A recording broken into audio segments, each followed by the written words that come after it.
Hi everybody, Maverick here. And yes, it has been a while, the beard is a bit fuller, and I'm going to talk about My Hero Academia. Now, I do enjoy watching My Hero Academia, don't get me wrong, but I also have some critiques about it.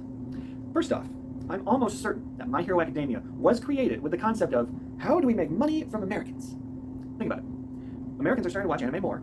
There are more Americans than Japanese, and so the Japanese at some point had to think, if we were to make an anime that panders to Americans enough, we could really sell it more than we would in Japan. Well, we'll sell it in Japan too. What do Americans like? Oh, superheroes. Superheroes are real big in America right now. All right, superheroes. What else? Harry Potter? Harry Potter with superheroes. Okay, we got this. We got school full of children learning to use powers. The school, for some reason, keeps ending up being way more dangerous than it should be. The students constantly go off on their own and try and do stuff beyond their skill level. But we need a Dumbledore character, all right? So we're going to have the most powerful superhero be a mentor in the school, and he's going to take special interest in the main character, and is going to be kind of overly interested in that character. Oh, he should be secretly dying. How about secretly losing his powers? You know, that way it's not too obvious, you know. Okay, cool. What else do Americans like? Well, they like when their superheroes smash stuff, well saying smash.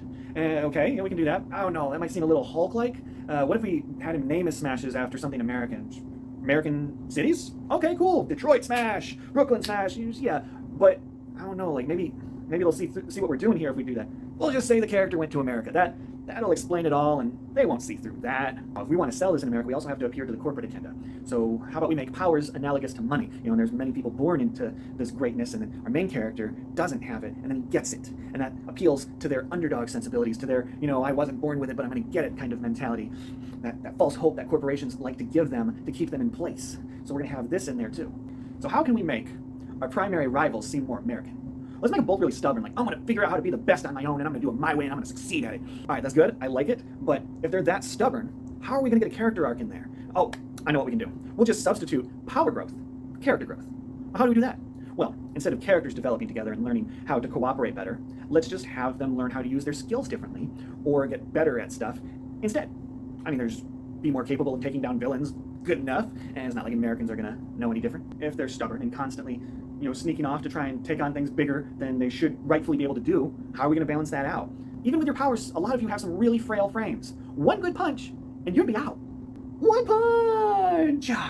Oh, I know, it's very American. We'll have the grown-ups bail them out. Yeah, because you know Americans like them bailouts. Like, on the one hand, I get it. They're teenagers. But on the other, it's like, hey, if you want to go throwing around these building-destroying level of power around civilians, you're going to have to take things just a little more seriously. You know? Grow up.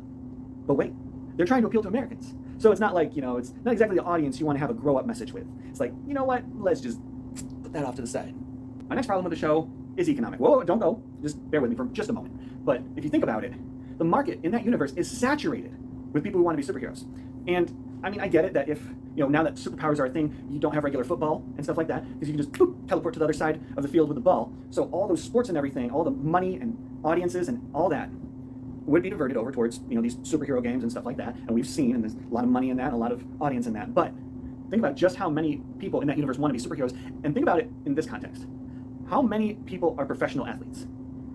Compare that to how many are superheroes in that universe. Like, food still needs to be made. People still need to eat. And when you're throwing around that kind of power, you're working up an appetite. So there's a lot of stuff that goes undone, especially construction, because buildings are going down left and right. It doesn't make any sense. I mean, yeah, some people can use powers to get their jobs done a little better, but it just doesn't show a balance to it. It's completely off. That said, the main character, Midoriya, is annoying. He's an annoying little whiny brat. And it's no wonder his best friend can't stand him. I mean, come on, he's whining all the time about how he wants to be a superhero, but at no point does he do any push-ups up until All Might tells him, hey, you kind of got to work on your physique to be a superhero. Hey, Midoriya, if you're going to whine about wanting to be a superhero, and if you're not going to exercise and you're going to try and go the intellect route, instead of being a little fanboy, how about you create some gadgets? You know, because it's established in this universe that there are people without powers who create gadgets to contribute to the superhero community. They even use them. They're basically the good version of Syndrome from The Incredibles, but there's many of them. And at no point does Midoriya think, hey, that's an option. And when he does rush in to help, it's like, imagine a firefighter who's gone through thorough training, is constantly trying to keep themselves at a good physical level of capability, and has the tools and equipment to do his job. There's a fire, and some little brat who doesn't know any better rushes in, gets himself stuck under stuff. So now, in addition to this family you gotta save this one little brat who could probably put out the fire with his tears. Yeah, that's Midoriya's real power. He can take down his foes with his tears, like the binding of Isaac.